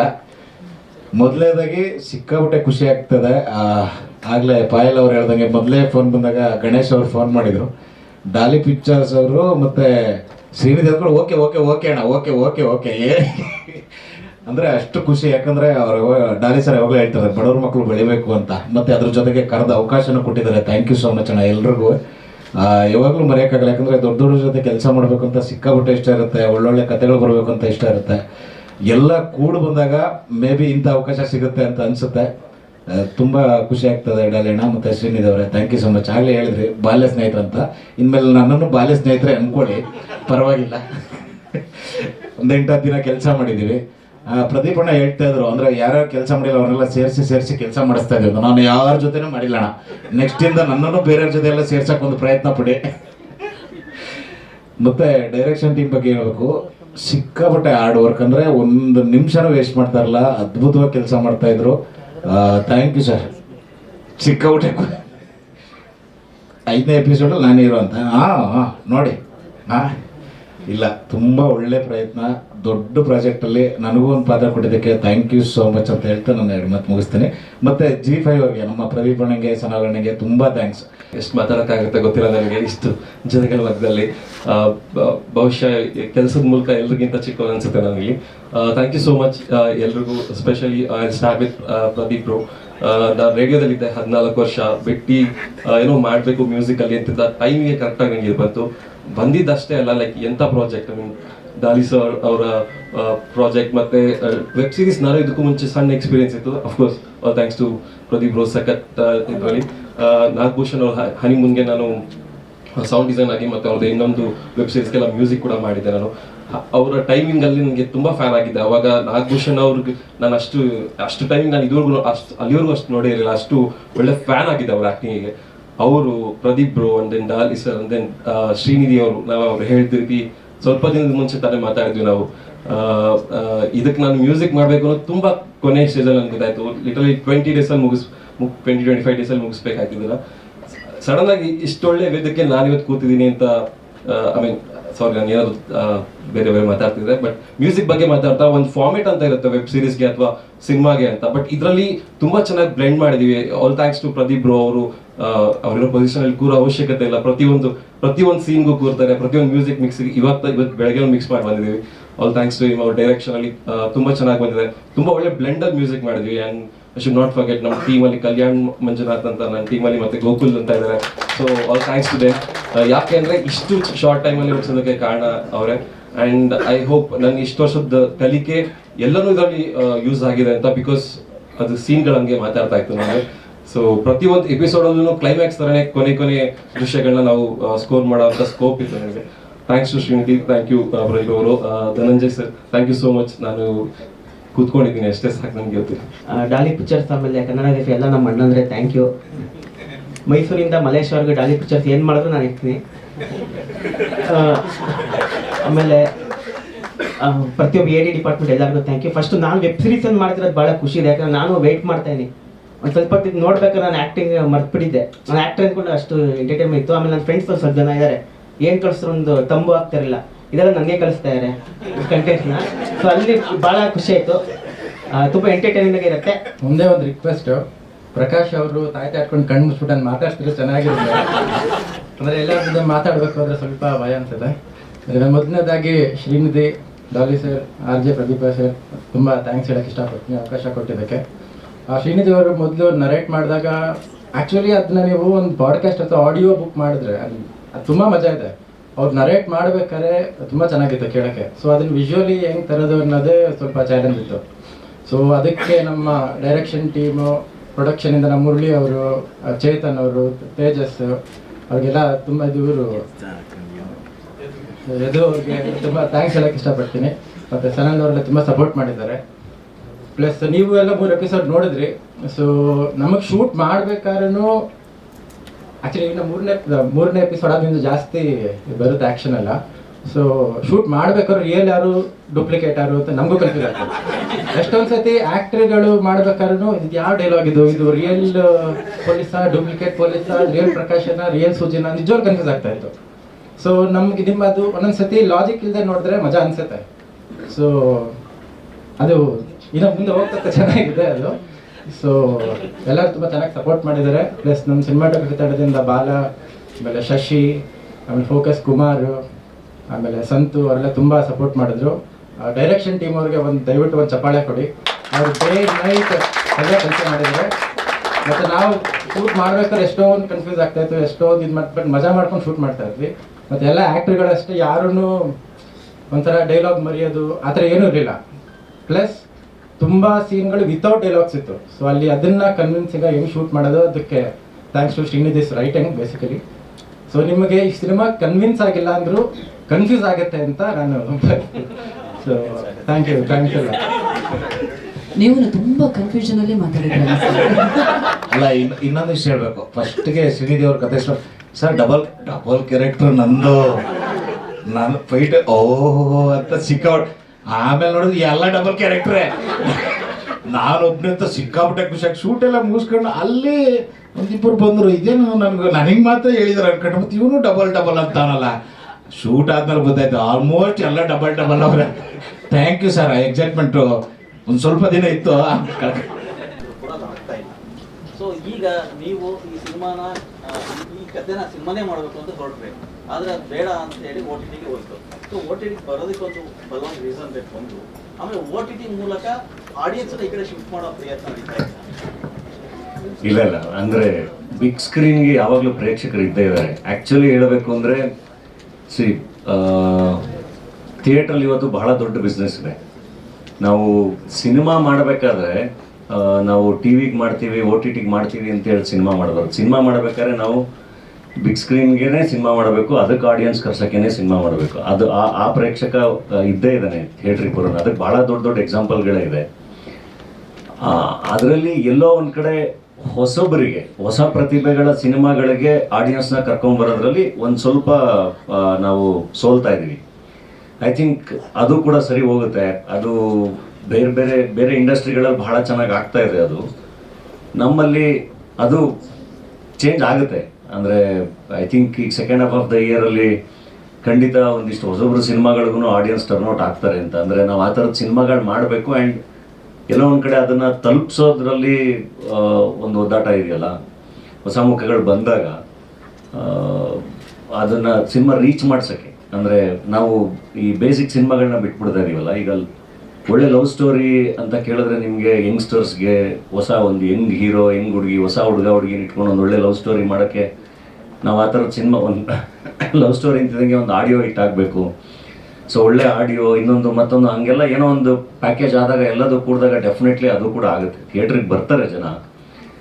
ಆ್ಯಂಡ್ OTT ಅದು ಇನ್ನೊಂದು ಇದು, ಅದು OTTಗೆ ಅಂತಲೇ ಸಿನಿಮಾ. ಈಗ ಪ್ರದೀಪ್ ಅಲ್ಲಿ ಮಾತಾಡ್ಬೇಕಾದ್ರೆ ಹೇಳ್ತಾ ಇದ್ರು, ಇವಾಗ ಸೌಂಡ್ ಡಿಸೈನು ಎಲ್ಲದೂ, ಅಥವಾ ನಾವು ಏನೇನು ಇದಕ್ಕೆ ಪ್ಲ್ಯಾನ್ ಮಾಡಿರೋದು ಎಲ್ಲದೂ ನಾವು ಸ್ಮಾಲ್ ಸ್ಕ್ರೀನ್ಗೆ, ಮೊಬೈಲ್ಗೆ ಅಂತಲೇ ಪ್ಲ್ಯಾನ್ ಮಾಡಿದ್ರು, ಬಟ್ ಬಿಗ್ ಸ್ಕ್ರೀನಲ್ಲೂ ಬಹಳ ಚೆನ್ನಾಗಿ ಎಂಜಾಯ್ ಮಾಡ್ತಾ ಇದ್ದಾರೆ ಅಂತ. ಸೊ ನಿಮ್ಗೆ OTT ಸ್ಪೇಸ್ ಬೇರೆ. ಆ್ಯಂಡ್ ನಾ ಹೆಂಗೆ ಯೋಚನೆ ಮಾಡೋದು ಅಂದರೆ, ಈಗ ನಾನು ಹೇಳಿದ್ನಲ್ಲ, ಯಾವುದೋ ಒಂದು ಜಾಗದಲ್ಲಿ ಇದ್ದಾಗ ನಿಮ್ಮ ಕೈಲಿ ಎಷ್ಟಾಗುತ್ತೆ ಕಾಂಟ್ರಿಬ್ಯೂಟ್ ಮಾಡೋಕ್ಕೆ, ಏನೇನು ಮಾಡೋಕ್ಕಾಗುತ್ತೆ ಮಾಡಿಬಿಡಿ ಅಂತ. ಸೊ ಈಗ ZEE5 ಥರದ್ದು ಒಂದು ಸಂಸ್ಥೆ ಜೊತೆ ಡಾಲಿ ಪಿಕ್ಚರ್ಸು ಕೈ ಜೋಡಿಸಿ ಒಂದಿಷ್ಟು ಏನೋ ಈ ಥರದ್ದು ಒಂದಿಷ್ಟು ಕೆಲಸಗಳಾಗಿ ಅದರಲ್ಲಿ 100 ಜನ ಕೆಲಸ ಮಾಡ್ತಾರೆ. ಅವ್ರಿಗೆಲ್ಲ ಒಂದು ವೇದಿಕೆ ಸಿಗುತ್ತೆ ಅಂದರೆ ಬ್ಯೂಟಿಫುಲ್ ಅಲ್ವಾ ಅದು. ಶ್ರೀನಿಧಿ ಥರ ಹೆಂಗ್ ಡೈರೆಕ್ಟರ್ಸು, ಅಷ್ಟು ಜನ ಡೈರೆಕ್ಷನ್ ಡಿಪಾರ್ಟ್ಮೆಂಟ್ ಹುಡುಗರು, ಅಷ್ಟು ಜನ ಕಲಾವಿದರು. ಸೊ ಆ ಥರದೊಂದು ಅವಕಾಶ ಮಿಸ್ ಮಾಡಬಾರ್ದು. ಸೊ ಆ OTT ಸ್ಪೇಸ್ ಬೇರೆ, ಥಿಯೇಟರ್ ಸ್ಪೇಸ್ ಬೇರೆ, ಎರಡನ್ನೂ ಎಕ್ಸ್ಪ್ಲೋರ್ ಮಾಡಬೇಕು ಅಂತ. ಅದೇ ಎರಡನ್ನೂ ಬೇರೆ ನಿಜ ಒಪ್ಕೊಂಡೆ. ಆದರೆ ಸಿನಿಮಾಗಳನ್ನ ಮಾಡುವ ಮೂಲಕ ಒಂದಷ್ಟು ನಿರ್ಮಾಣ ಕೂಡ ಮಾಡಿದ್ರೆ, ನಿರ್ಮಾಣ ಮಾಡುವ ಜೊತೆಗೆ ಈಗ ಈ ಪ್ಲಾಟ್ಫಾರ್ಮ್ ಬಂದಿದೆ. ಸೊ ಇಲ್ಲಿ ನಿಮಗೆ ಸ್ಮಾಲ್ ಸ್ಕ್ರೀನ್ ಮತ್ತು ಬಿಗ್ ಸ್ಕ್ರೀನ್ ಇರುವ ವ್ಯತ್ಯಾಸ ಏನು, ಮತ್ತು ಬಜೆಟ್ ವೈಸ್ ನೋಡಿದ್ರೆ ಅಂದರೆ ಸಿನಿಮಾ ದೊಡ್ಡ ಸ್ಕೇಲು ಅಥವಾ ಸ್ಮಾಲ್ ಸ್ಕ್ರೀನ್ ಇದು ಸ್ಮಾಲ್ ಸಾಕು ಅನ್ನೋ ಥರದ್ದು ಏನೋ ಇತ್ತ ಆಗಲಿ ನೀವು ಮಾತಾಡುವಾಗ ಬಜೆಟ್ ಹೇಳ್ಬೇಡಿ ಅಂತ ಅದಕ್ಕೆ ಕೇಳ್ತಾ ಇದ್ದೀನಿ. ಸ್ಟಾರ್ಟಿಂಗ್ ಒಂದು ಡಿಸ್ಕಷನ್ ಬಗ್ಗೆ ಮಾತಾಡ್ತಾ ಇದ್ದಿದ್ದು, ಬಟ್ ಡೆಫಿನೆಟ್ಲಿ ಬಜೆಟ್ ಅಷ್ಟೇ ಬೇಕಾಗುತ್ತೆ ಎರಡೂ ಕಡೆಗೂ. ಈಗ ನಾವೆಲ್ಲೂ ಕಾಂಪ್ರಮೈಸ್ ಮಾಡ್ಕೊಳಕ್ಕಾಗಲ್ಲ. ಇವಾಗ ನಾವು ಕ್ವಾಲಿಟಿ ಕೊಡಲಿಲ್ಲ ಅಂದರೆ ನಾವು ಓ ಟಿ ಟಿಲೂ ಕೂಡ ಪ್ರೇಕ್ಷಕರು ಅದನ್ನು ಕನ್ಸ್ಯೂಮ್ ಮಾಡಲ್ಲ. ಸೊ ನಾವೇನು ಮಾಡಿದ್ರು ಕ್ವಾಲಿಟಿ ಮೇಂಟೈನ್ ಮಾಡಲೇಬೇಕು. ಸೊ ಬಜೆಟು ಕೂಡ ಬೇಕಾಗುತ್ತೆ. ಸಿನಿಮಾದ ಪ್ರೋಸೆಸ್ ಅಂದರೆ ಸಿನಿಮಾದ ಕ್ಯಾಮ್ರಾ, ಸಿನಿಮಾದ ಲೈಟ್ಸು, ಸಿನಿಮಾದ ಟೆಕ್ನಿಷಿಯನ್ಸು, ಎಂಟೈರ್ ಪೋಸ್ಟ್ ಪ್ರೊಡಕ್ಷನ್ ಸಿನಿಮಾದ. ಪ್ರದೀಪ್, ಈಗ ಸ್ಮಾಲ್ ಸ್ಕ್ರೀನ್ ಅಂದ ತಕ್ಷಣ ಅಂತ ಹುಡುಗರೇ ಜಾಸ್ತಿ ಇರೋದು. ಇಂಥ ಟೈಮಲ್ಲಿ ವೆಬ್ ಸೀರೀಸ್ನ ಎಲ್ಲ ವರ್ಗದವ್ರು ನೋಡ್ತಾರೆ ಅನ್ನೋದು ಹೇಗೆ ನೀವು ಮಾಡ್ತೀರಾ? ನಿಮ್ಗೊಂದು ಸಣ್ಣ ಎಕ್ಸಾಂಪಲ್ ಕೊಡ್ತೀನಿ. ಮೊದಲೇ ವೆಬ್ ಸೀರೀಸ್ ಮಾಡಿದಾಗ ಈ ಸ್ಮಾರ್ಟ್ ಟಿವಿ, ಕನೆಕ್ಟೆಡ್ ಟಿವಿ ಅನ್ನೋಂಥದ್ದು ಹೊಸ ಕಾನ್ಸೆಪ್ಟ್. ಯಾರೇ ಟಿವಿ ತೊಗೊಂಡ್ರು ಕೂಡ ಅದು OTT ಪ್ಲಾಟ್ಫಾರ್ಮ್ ಇದೆಯಾ ಅಂತ ಚೆಕ್ ಮಾಡ್ತೀವಿ. ಇವತ್ತು ರಿಮೋಟಲ್ಲಿ ಬಟನ್ ಒತ್ತಿದ ತಕ್ಷಣ ಬರಬೇಕೀಗ ಆ ಥರದ್ದು ಟಿವಿನೇ ತೊಗೊಳ್ಳೋವಂಥದ್ದು. ಸೊ ಈ ಥರದ್ದು ನಾವು ಇನಿಷಿಯಲಿ ಅಯ್ಯನ ಮನೆ ಮಾಡಿದಾಗ ಏನು ಪರ್ಸೆಂಟೇಜ್ ಇತ್ತು, ಇಮಿಡಿಯೇಟ್ ಅದರ ನೆಕ್ಸ್ಟ್ ವೆಬ್ ಸೀರೀಸ್ ಮಾಡಿದಾಗ ಆ ಪರ್ಸೆಂಟೇಜ್ 3 ಆಗಿತ್ತು. ಅಂದರೆ ಒಂದು ಕನೆಕ್ಟೆಡ್ ಟಿವಿನಲ್ಲಿ ಫ್ಯಾಮಿಲಿ ಎಲ್ಲ ಒಟ್ಟು ಕೂತು ವೆಬ್ ಸೀರೀಸ್ ನೋಡ್ತಿರೋರ ಸಂಖ್ಯೆ ದಿನೇ ಜಾಸ್ತಿ ಆಗ್ತದೆ. ಸೊ ಅದು ಕನೆಕ್ಟೆಡ್ ಟಿವಿ ಫಾರ್ಮ್ಯಾಟ್. ಅದು ಅದಕ್ಕೆ ಕ್ಲೀನಾಗಿ ಇಟ್ಟಿದ್ದೀವಿ. OTT ಅಂದಿದ ತಕ್ಷಣ ಏನು ಬೇಕಾದ್ರೂ ಮಾಡ್ಬೋದು, OTT ಅಂದಿದ ತಕ್ಷಣ ಲಿಮಿಟೇಷನ್ಸ್ ಕ್ರಾಸ್ ಮಾಡ್ಬೋದು, ಅದಲ್ಲ. ಸೊ ಎಸ್ಪೆಷಲಿ ನಮ್ಮದು ಕನ್ನಡ ಸೆನ್ಸಿಬಿಲಿಟೀಸ್ನ ಏನು ಇಟ್ಕೊಂಡು ಆ್ಯಂಡ್ ಎಲ್ಲ ಆರ್ಟಿಸ್ಟ್ಗಳನ್ನ ಎಷ್ಟು ಚೆನ್ನಾಗಿ ತೋರಿಸ್ಬಹುದು ಆ್ಯಂಡ್ ಎಷ್ಟು ಒಂದು ಬ್ರ್ಯಾಕೆಟ್ ಒಳಗಡೆ ಅದನ್ನು ವಿಷಯಗಳನ್ನ ಹೇಳ್ಬೋದು, ಆ ಥರದ ಪ್ರಯತ್ನಗಳನ್ನು ಮಾಡ್ತಿದ್ದೀವಿ. ಆ್ಯಂಡ್ ಆಗಲೇ ನೀವು ಕೇಳಿದ ಕ್ವೆಶನ್, OTT ಮತ್ತು ಸಿನಿಮಾ ಮಾಡಿದಾಗ ಇದು ಬಂದಮೇಲೆ ಅದೇನಾದ್ರು ಅಫೆಕ್ಟ್ ಆಗುತ್ತಾ ಅನ್ನೋ ಥರದ್ದು. ಎಫೆಕ್ಟ್ ಅಂತಲ್ಲ, ಅಲ್ಲಿ ಆಡಿಯನ್ಸ್ ಕಡಿಮೆ. ಸೊ ಈ ಕಡೆ ಆ ಆಡಿಯನ್ಸ್ನ ಮತ್ತೆ ಈ ಕಡೆ ಕರ್ಕೊಂಬರೋ ಪ್ರಯತ್ನ ಅಂತ ಕೇಳಿ. ಐ ಥಿಂಕ್ ಕಾಂಟೆಂಟ್ ಎಲ್ಲಿ ಚೆನ್ನಾಗಿದೆ ಅಲ್ಲಿ ಚೆನ್ನಾಗಿ ಹೋಗ್ತಾರೆ. ಅಂದರೆ ಈಗ ತಮಿಳಲ್ಲಿ ನೀವು ತೆಲುಗುನಲ್ಲಿ ನೋಡಿದ್ರೆ 5 ರಿಂದ 6 OTTಗಳಿದೆ. ಆದರೂ ಸಿನಿಮಾಗಳು ಬರ್ತಾರೆ ಅಂತ ಸಿನಿಮಾ ಥಿಯೇಟ್ರಿಗೆ ಹೋಗ್ತಾನೆ ಇದ್ದಾರೆ. ಸೊ ಕಾಂಟೆಂಟ್ ಚೆನ್ನಾಗಿದ್ದಾಗ ಡೆಫಿನೆಟ್ಲಿ ಹೋಗ್ತಾರೆ. ಈಗ ಒಂದು ಮಾತಿದೆ, ಎಲ್ಲರೂ ಇಂಡಸ್ಟ್ರಿ ಸಿನಿಮಾ ಥಿಯೇಟ್ರಿಗೆ ಬರ್ತಾರೆ ಜನ, ಎಲ್ಲಾನು OTT ಫಿಕ್ಸ್ ಆಗ್ಬಿಡ್ತಾರೆ. ಅದು ಚೇಂಜ್ ಮಾಡೋಣ ಅಂದರೆ ಆಗುತ್ತಲ್ವ. ಇವಾಗ ಹಂಗಂತ ಇರ್ತೀವಿ, ಸಡನ್ ಆಗಿ ಯಾವುದೋ ಒಂದು ಸಿನಿಮಾ ಬಂದು 100 ಕೋಟಿ ಮಾಡಿಬಿಡುತ್ತಲ್ವ. ಆ ಎಕ್ಸಾಂಪಲ್ಗಳು ಇದೆ ಅಲ್ವಾ. ಎಷ್ಟು ದಿನ ಅಂತ ಮನೆಯೊಳಗೆ ಕೂತ್ಕೊಂಡಿರೋಕ್ಕಾಗುತ್ತೆ ಪ್ರೇಕ್ಷಕ ಆಚೆ. ಅಂದರೆ ಸ್ಕ್ರೀನ್ದು ಬಿಗ್ ಸ್ಕ್ರೀನ್ ಯಾವಾಗ್ಲೂ ಆ ಎಕ್ಸ್ಪೀರಿಯನ್ಸೇ ಬೇರೆ. ಸೊ ಡೆಫಿನೆಟ್ಲಿ ಆ ಥರದ ಸಿನಿಮಾಗಳು ಕೊಟ್ಟಾಗೆಲ್ಲ ಪ್ರೇಕ್ಷಕ ಬಂದೇ ಬರ್ತಾನೆ. ನಾವು ಪ್ರೇಕ್ಷಕರ ಬಗ್ಗೆ ಕಂಪ್ಲೇಂಟ್ ಮಾಡೋಂಗೇ ಇಲ್ಲ. ನಾವು ಅವ್ರಿಗೆ ಕೊಡ್ತಾ ಇರೋ ಇನ್ವಿಟೇಷನಲ್ಲೋ ಎಲ್ಲೋ ಒಂದು ಕಡೆ ಮಿಸ್ ಆಗಿದ್ದಾಗ ಆ ಥರದ ಸಿನಿಮಾಗಳಿಗೆ ಬಂದಿರಲ್ಲ. ಆ್ಯಂಡ್ ಕನ್ನಡ ಸಿನಿಮಾ ಅಂತ ಅಷ್ಟೇ ಅಲ್ಲ, ನೀವು ಇಡೀ ಎಲ್ಲ ಇಂಡಸ್ಟ್ರಿಗಳು ತೊಗೊಂಡ್ರೂ ನೀವು ಪರ್ಸಂಟೇಜ್ ತೊಗೊಂಡ್ರೆ ಸಿನಿಮಾ ಸಕ್ಸಸ್ ರೇಟು ಆಲ್ಮೋಸ್ಟ್ ಅಲ್ಲಲ್ಲೇ ಇರುತ್ತೆ. ಅಂದರೆ ಈಗ ಅಲ್ಲಿಯ ಒಳ್ಳೊಳ್ಳೆ ಸಿನಿಮಾಗಳು ನಮಗೆ ತಲುಪಿರ್ತವೆ, ಇಲ್ಲಿಯ ಒಳ್ಳೊಳ್ಳೆ ಸಿನಿಮಾಗಳು ಅವ್ರಿಗೆ ತಲುಪಿರ್ತವೆ. ಅದು ಬಿಟ್ಟರೆ ಪ್ರೊಡಕ್ಷನ್ ವೈಸ್ ಐ ಥಿಂಕ್ ಎಲ್ಲ ಇಂಡಸ್ಟ್ರಿಲೂ 100 ಸಿನಿಮಾ ನಡೀತಾನೆ ಇರುತ್ತೆ. ಒಂದು ಚಾಲೆಂಜ್ ಏನಾಗಿದೆ ಅಂದರೆ ಇವಾಗ ಈ ಪ್ಯಾನ್ ಇಂಡಿಯಾ ಸಿನಿಮಾಗಳು, ಅಂದರೆ ಈ ವರ್ಷದಲ್ಲಿ ಒಂದು 8-10 ಸಿನಿಮಾ ಏನು ಆಡಿಯನ್ಸ್ ನೋಡ್ತಿದ್ರಲ್ಲ ನುಗ್ಗಿ ಎಲ್ಲ, ಆ ಜಾಗನ ಎಲ್ಲ ಭಾಷೆಯ ಪ್ಯಾನ್ ಇಂಡಿಯಾ ಸಿನಿಮಾಗಳು ತೊಗೊಂಡಿದ್ದಾವೆ ಅಂತ ನನಗನ್ಸೋದು. ಸೊ ಅವರು ಪ್ಯಾನ್ ಇಂಡಿಯಾ ಸಿನಿಮಾಗಳಿಗೆ ಅವ್ರು ಫಿಕ್ಸ್ ಆಗಿರ್ತಾರೆ. ಒಂದು ಸಿನಿಮಾ ಅನೌನ್ಸ್ ಆದಾಗಲೇ ಓಕೆ ಇದನ್ನು ನಾವು ನೋಡಬೇಕು ಅಂತ. ಅದನ್ನು ದಾಟಿ ಹೊಸಬರ ಸಿನಿಮಾಗಳಿಗೆ ಕರ್ಕೊಂಬರೋದು ಒಂದು ಚಾಲೆಂಜು. ಡೆಫಿನೆಟ್ಲಿ ಅದು ಚೇಂಜ್ ಆಗುತ್ತೆ, ಬರ್ತಾರೆ. I think second half of the ಇಯರಲ್ಲಿ ನೋಡೋಣ. ಡಾಲಿ ಪಿಕ್ಚರ್ಸಿಂದನೇ ಆ ಥರದ್ದೊಂದು ಚಾಲೆಂಜ್ ತೊಗೋತೀನಿ, ನೋಡೋಣ.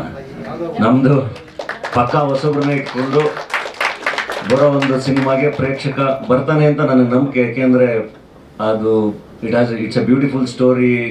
ನಿರ್ದೇಶಕ ಕೂಡ ಬಹಳ ಚೆನ್ನಾಗಿ ಕೆಲಸ ಮಾಡಿದ್ದಾನೆ, ಇಡೀ ಟೀಮ್ ಭಾಳ ಚೆನ್ನಾಗಿ ಕೆಲಸ ಮಾಡಿದೆ, ಒಳ್ಳೆ ಎಂಟರ್ಟೈನರು. ಹೆಗ್ಗಣ ಮುದ್ದು ಅಂತ ಸಿನಿಮಾ ಎಲ್ಲ ಹೊಸಬ್ರೇ ಇರೋದು. ಸೊ ನೋಡೋಣ.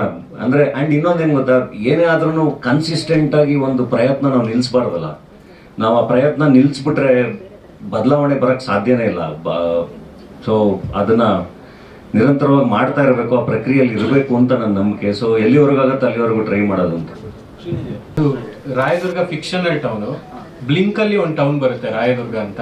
ಸೊ ಅದೇ ಯೂನಿವರ್ಸಲ್ಲೇ ಇದನ್ನು ಕಟ್ಟಿರೋದು. ಬ್ಲಿಂಕಲ್ಲಿ ರಾಜ್ಯವಾಣಿ ಅಂತ ಒಂದು ಪೇಪರ್ ಬರುತ್ತೆ, ಅದೇ ಪೇಪರ್ನೇ. ಸೊ ನಂದೊಂದು ವರ್ಲ್ಡ್ ಥರ ಕ್ರಿಯೇಟ್ ಮಾಡಿದೆ. ಬಟ್ ಭಾಷೆನ ಇಲ್ಲಿಗೆ ಜನಕ್ಕೆ ನೀಟಾಗಿ ಕನೆಕ್ಟ್ ಆಗೋದಕ್ಕೆ ಮತ್ತೊಂದು ಫ್ಲೇವರ್ ತರೋದಕ್ಕೆ ಬಳಸ್ಕೊಂಡಿದ್ದು. ಅದೊಂದು ಫಿಕ್ಷನ್, ನಿಜವಾಗ್ಲೂ ಇಲ್ಲ, ಕತೆಗೆ ಅಂತಲೇ ಸೃಷ್ಟಿ ಮಾಡಿ.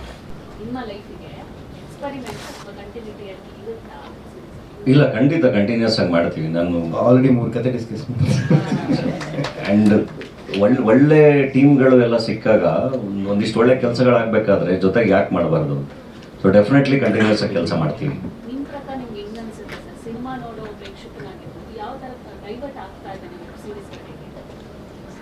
ಅಲ್ಲ, ಸಿನಿಮಾಗೆ ಅದೇ ಹೇಳಿದ್ದು, ಡೈಲಿ ಸಿನಿಮಾಗೆ ಹೋಗೋಕ್ಕಾಗಲ್ವಲ್ಲ ಪ್ರೇಕ್ಷಕ. ಸೊ ಮನೇಲೂ ಎಂಟರ್ಟೈನ್ಮೆಂಟ್ ಬೇಕು ಆ್ಯಂಡ್ ಕೆಲವೊಂದಕ್ಕೆ ಆಚೆ ಹೋಗಬೇಕು ಅಂದಾಗ ಆಚೆ ಎಂಟರ್ಟೈನ್ಮೆಂಟ್ ಬೇಕು. ಸೊ ಎರಡೂ ಕನ್ಸಂಪ್ಷನ್ ಮಾಡ್ತಾರೆ. ಪ್ರತಿ ವರ್ಷ ಸಿನಿಮಾಗಳು ತಯಾರಾಗುವಂತ ಸಂಖ್ಯೆ ಈ ವರ್ಷಕ್ಕೆ ಕಮ್ಮಿ ಆಗಿದೆ ಅನ್ನೋದು ಸರ್. ನೀವು ಸ್ಟಾರ್ಗಳಾಗಿ ನಿಮಗೆ ಆ ರೀತಿಯ ಒಂದು ಮುಂದಿನ ಇಂಡಸ್ಟ್ರಿ ಸ್ಥಿತಿಗತಿ ಬದಲಾಗುವಂತಹ ಭಯ ಇದೆಯಾ ಅಥವಾ ಇದು ಚೇತರಿಸ್ಕೊಳ್ಳುವಂತ ಸಾಧ್ಯತೆಗಳಿದೆ ಅಂತ ಯೋಚನೆ ಇದೆ ಹೇಗೆ? ಯಾವುದಾದ್ರೂ ಹಂಗೆ ಅಲ್ಲ, ಒಂದು ಚೂರು ಗ್ರಾಫು ಇಳಿದು ಹತ್ತಿ ಎಲ್ಲ ಅದು ಆಗ್ತಾನೆ ಇರುತ್ತೆ. ಸೊ ಅದು ಮೋಸ್ಟ್ಲಿ ಅಂದರೆ ಈಗ ಅದೇನು ಇಳಿತಾ ಇದೆ ಅಂತ ನಾವು ಅನ್ಕೋತಿದ್ದೀವಲ್ಲ, ಮತ್ತೆ ಅದು ಸರಿ ಹೋಗೋ ಟೈಮು ಬಿದ್ದೇನೆ ಅಲ್ವ ಎಲ್ಲ ಎದಳೋದು. ಸೊ ಚೆನ್ನಾಗಾಗುತ್ತೆ ಅಂತ ನನ್ನ ನಂಬಿಕೆ. ಆ್ಯಂಡ್ ಕಂಟಿನ್ಯೂಸ್ ಆಗಿ ಸಿನಿಮಾ ಮಾಡ್ತಾ ಇದೀವಿ ಎಲ್ಲರೂ. ಈಗ ನಾನು ಕಂಟಿನ್ಯೂಸ್ ಆಗಿ ಸಿನಿಮಾ ಮಾಡ್ತಾ ಇದ್ದೀನಿ. ನಾನು 2 ವರ್ಷ ಗ್ಯಾಪ್ ತೊಗೊಂಡೆ, ಅದು ಬೇರೆ ಬೇರೆ ಕಾರಣಗಳಿಂದ. ಯೂಶ್ವಲಿ ನಾನು ಗ್ಯಾಪ್ ಕೊಡೋಲ್ಲ. ಸೊ ಈ ವರ್ಷ ಕಂಟಿನ್ಯೂಸ್ ಸಿನಿಮಾಗಳಿದೆ, ನೆಕ್ಸ್ಟ್ ಇಯರ್ಗೂ ಕಂಟಿನ್ಯೂಸ್ ಸಿನಿಮಾಗಳಿದೆ. ಹಾಗೆ ಎಲ್ಲರೂ ಕೆಲಸ ಮಾಡ್ತಾ ಇದ್ದಾರೆ. ಆ್ಯಂಡ್ ಒಂಥರ ಒಳ್ಳೇದು ಕೂಡ, ಈ ಥರ ಆದಾಗ್ಲೇ ಹೊಸ ಅಲೆ ಬರೋದು, ಹೊಸಬರಿಗೆಲ್ಲ ಜಾಗ ಸಿಗೋದು. ಈಗ ನಿಮಗೆ ಬರೀ ಸ್ಟಾರ್ ಸಿನಿಮಾಗಳೇ ಇರಬೇಕು ಅಂತೇನಿಲ್ಲ. ಅದು ಯಾವ್ದು ಆ ಸಿನಿಮಾಗಳಿಲ್ಲ ಅಂದಾಗಲೇ ಅಲ್ವಾ ಹೊಸ ಸ್ಟಾರ್ಗಳು, ಹೊಸ ತಂಡಗಳು ಎಲ್ಲ ಹುಟ್ಟಕ್ಕೆ ಸಾಧ್ಯ, ಅವ್ರಿಗೆ ಒಂದು ಸ್ಪೇಸ್ ಸಿಗೋಕ್ಕೆ ಸಾಧ್ಯ. ಸೊ ಆ ಥರದ್ದೊಂದು ಸ್ಪೇಸ್ ಅಂದ್ಕೊಳ್ಳೋಣ. ಅದು ಅಪರಿಮಿತ. ವೆಬ್ ಸೀರೀಸ್ಗಳು ಚೆನ್ನಾಗಿ ಕ್ಲಿಕ್ ಆಗ್ತಾ ಇದೆ. ಸೊ ನೀವು ಎಲ್ಲ ವೆಬ್ ಸೀರೀಸ್ ಕಡೆ ಹೋದ್ರೆ ಸಿನಿಮಾ ಕಥೆ ನೋಡಿ ಅಲ್ಲ ಹೇಳಿದ್ರೆ ಪ್ರೊಡಕ್ಷನ್ ಮಾಡ್ತಾ ಇದ್ದೀನಿ.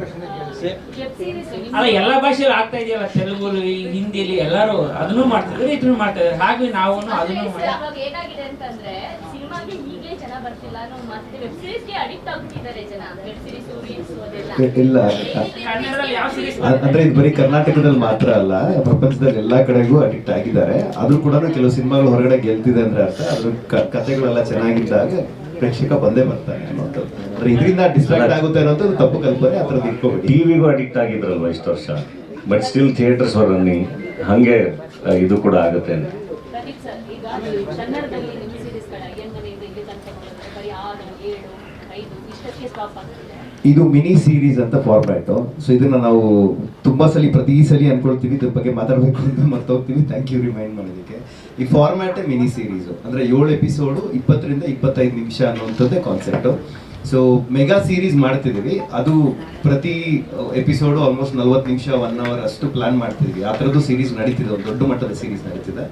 ಸೊ ಇದು ಫಾರ್ಮ್ಯಾಟೇ ಮಿನಿ ಸೀರೀಸ್. ಅಂದ್ರೆ ಯಾಕೆ 6ಕ್ಕೆ ನಿಲ್ಲಿಸ್ತೀರಾ, ಯಾಕೆ 20 ನಿಮಿಷ ಹೇಳ್ತೀರಾ? ಬಿಕಾಸ್ ಅದನ್ನ ಡಿಸೈನ್ ಮಾಡಿರೋ ರೀತಿನೇ ಅಷ್ಟು. ಅಂದ್ರೆ ಜನಗಳ ಪೇಷನ್ಸ್ ಲೆವೆಲ್ ಎಷ್ಟಿದೆ ಇವತ್ತು, ಅಂದ್ರೆ ಒಂದು 3 ಡೇಸ್ ಮ್ಯಾಕ್ಸಿಮಮ್ ಒಳಗಡೆ ಮುಗಿಸ್ಬೇಕು. ಸೊ ಅದು ನಮ್ಮ ಇಂಟೆನ್ಷನ್ ಕೂಡ. ಸೈಕಾಲಜಿಕಲಿ ಇದನ್ನ ಡಿಸೈನ್ ಮಾಡಿರೋದು ಅದೇ ರೀತಿ. ಯಾಕಂದ್ರೆ ಕೊರಿಯನ್ ಸೀರೀಸ್ಗಳೆಲ್ಲ 50, 60 ಈ ತರ ಇರುತ್ತೆ ಎಪಿಸೋಡ್ಗಳು.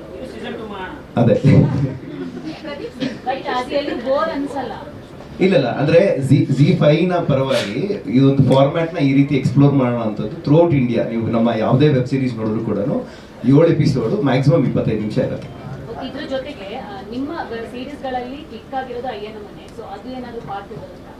ಎಲ್ಲಾ ಸೀರೀಸು ಕ್ಲಿಕ್ ಆಗಿದೆ. ಅಂದ್ರೆ ನಿಮ್ಮ ಆಂಗಲ್ ಅಲ್ಲಿ ನೀವು ಯೋಚನೆ ಮಾಡಿದಾಗ ನೀವು ಹೇಳ್ತೀವಿ, ಬಟ್ ನಮ್ಮ ಆಂಗಲ್ ನಲ್ಲಿ ಒಂದು ಬಿಸ್ನೆಸ್ ಅಂತ ಇರುತ್ತಲ್ಲ. ಸೊ ಹಂಗೆ ನೋಡಿದ್ರೆ ನಾವು ಮಾಡಿರೋ ಪ್ರತಿ ಪ್ರಯತ್ನ ಕೂಡ ಕ್ಲಿಕ್ ಆಗಿದೆ. ಅದೇ ರೀಸನ್ಗೆ ಈ ವರ್ಷ ಎಷ್ಟು ಸೀರೀಸ್ ಮಾಡಿದ್ವಿ, ಮುಂದಿನ ವರ್ಷ ಇದರ 3ರಷ್ಟು ಮಾಡ್ತಿದೀವಿ. ಯಾಕೆಂದ್ರೆ as A industry, as A audience ಇಲ್ಲಿ ಓಪನ್ ಅಪ್ ಆಗಿದೆ, ಬರಬಹುದು. ಅಂದ್ರೆ ಎಲ್ಲಾ ಸೀರೀಸ್ ರೆಕಾರ್ಡ್ನು ನಮ್ಮ ಶ್ರೀನಿಧಿ ಸೀರೀಸ್ ಬ್ರೇಕ್ ಮಾಡೋದು. ವೈಭವ್ ಸೂರ್ಯವಂಶಿ ತರ ಬ್ಯಾಟ್ಸ್ಮನ್ ಕರ್ಕೊಂಡು ಅದೇ ಈ ತರ ಹೆಲ್ದಿ ಕಾಂಪಿಟೇಷನ್ ಆಗ್ಬಿಟ್ರೆ ಎಲ್ಲಾನು ಸೂಪರ್ ಆಗಿರುತ್ತೆ. ಮಾಡ್ತಿದೀವಿ ಅಂತ ಆಗ್ಲೇ ನಾ ಹೇಳಿದೀನಿ ಒಳ್ಳೆ ಕತೆ ಮಾಡ್ಕೋಬ ಅಂತ.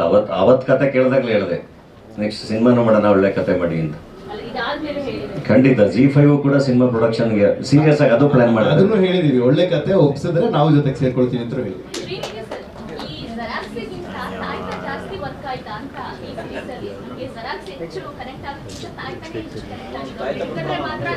ಜೆರಾಕ್ಸ್ ಇಸ್ ಎ ಮೆಷಿನ್, ತಾಯ್ತಾ ಶಕ್ತಿ ಅದಕ್ಕೆ. ಅದು ತಾಯ್ತಾ ಎಲ್ರಿಗೂ ಈಸಿಯಾಗಿ ಕನೆಕ್ಟ್ ಆಗುತ್ತಲ್ಲ. ಚಿಕ್ಕ ವಯಸ್ಸಲ್ಲಿ ದೆವ್ವ ಮೆಟ್ಕೊಳ್ಳುತ್ತೆ, ಭಯ ಆದ್ರೆ ಆಯ್ತು ನಮ್ಗೆ ಇಲ್ಲೇ ಆಂಜನೇಯನ ದೇವಸ್ಥಾನಕ್ಕೆ ಕಳಿಸ್ಬಿಟ್ಟು ತಾಯ್ತಾ ಕಟ್ಸೋರು. ಹಾಗಾಗಿ ಜನಕ್ಕೆ ಇನ್ನೂ ಈಸಿಯಾಗಿ ಕನ್ವಿನ್ಸ್ ಆಗಲಿ ಅಂತ. ಈಗ ಬರೇ ಜೆರಾಕ್ಸ್ ಮಷೀನ್ ಬರುತ್ತೆ ಅಂದ್ರೆ ಅಷ್ಟು ಕನ್ವಿನ್ಸ್ ಆಗಲ್ಲ ಅಂತ ಒಂಚೂರು ಇಂಡಿಯನೈಸ್ ಮಾಡಿರೋದು ಅಷ್ಟೇ ತಾಯ್ತಾ ಅಂತಂದಿರೋದು. ಬಟ್ ಇನ್ನು 3 ಎಪಿಸೋಡಲ್ಲಿ ನಿಮಗೆ ಮಷೀನ್ ನ ಕೆಪಾಸಿಟಿ ಗೊತ್ತಾಗ್ತದೆ. ಈಗ ನಾಗಭೂಷಣ ಹೇಳ್ದಂಗೆ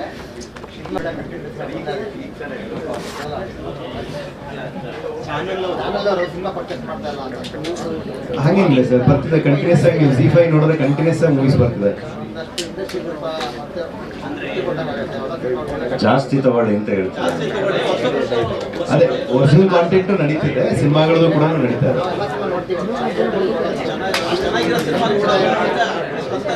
ಸರ್ ಲಾಸ್ಟ್ 1 ವರ್ಷದಲ್ಲಿ ಕನ್ನಡ Z5 ಕಡೆಯಿಂದ ಎಷ್ಟರ ಮಟ್ಟಿಗೆ ನಾವು ಸಪೋರ್ಟಿವ್ ಆಗಿ ನಿಂತ್ಕೋಬಹುದು ಆಸ್ ಎ ಇಂಡಸ್ಟ್ರಿ, ಡೆಫಿನೆಟ್ಲಿ ಎಲ್ಲರ ಜೊತೆ ಕೆಲಸ ಮಾಡ್ತಿದ್ವಿ, ಇನ್ನೂ ಮಾಡ್ತೀವಿ ಸರ್.